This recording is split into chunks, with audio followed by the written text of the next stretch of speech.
Kua mārewa mai te Tianara Kāwanatanga ki runga i te Papakāinga o Parihaka. E tuku i te o anō te watu manawa ki te iwi o konei. Nā ngā pē i tanga me ngā tū kinotanga a ona mātua ki runga i te iwi tonu. A, utonu mai mo tēnei Pūrongo. Te Tianara Kāwana tuatai ka topa ki te kōanga o ngā manu mōio e tiu i te reo waroa ki te iwi o reira. Tōna hia mai te wā ka wakakia tōna tūranga i Kāwana Tianara. A ua 5 tau kua noo nei, kua tatatonga te rā ki runga i tōna wā. I te tūranga engari wā i ki ara mai. Kua mōhio tia nei e ia i ngā pē i tanga ki runga i a Parihaka tangata.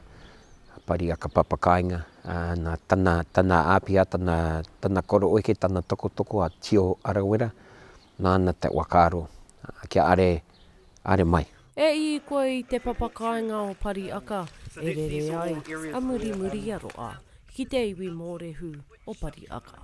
I've always wanted to come to Parihaka. It's always had an air of a huge mystique about it, because it's always been cited as the place where the spirit of peaceful resistance was born. Nō te tau 2019, e wakapā anō te ware o Te Kāwanatanga i riu atu ki te iwi mōreu, mō ngā nō te tau 1848 mātai. A, nō te rangi nei, ka tai a tinana atu te kanohi o te Kuīni. I really wanted to come and see the place where the Parihaka settlement was established, and also, I think, in my role as Governor-General, recognising that I had a responsibility to acknowledge again the wrongs of the Crown at that time, of the colonial government that brought in the armed constabulary and imprisoned and confiscated the land again from in the face of that peaceful resistance.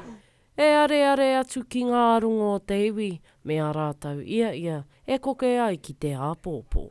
Mōku ake kia mārama paia ki ngā pēhitanga o tōna tūranga ki roto i a ngai Māori, i roto i ngā taumaha nei. Tainua ki tēnei wā me pēhea te wakapai ake, wakatika ake, kia kaua pērā rawa i te wā i rewa ai ngā Kāwana Tianara kāmutu.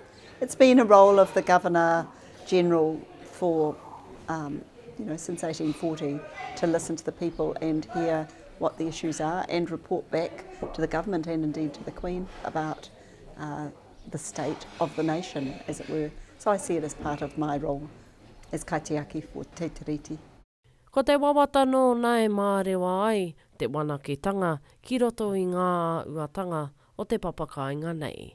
A, kia wai mana ai te tiriti o Waitangi.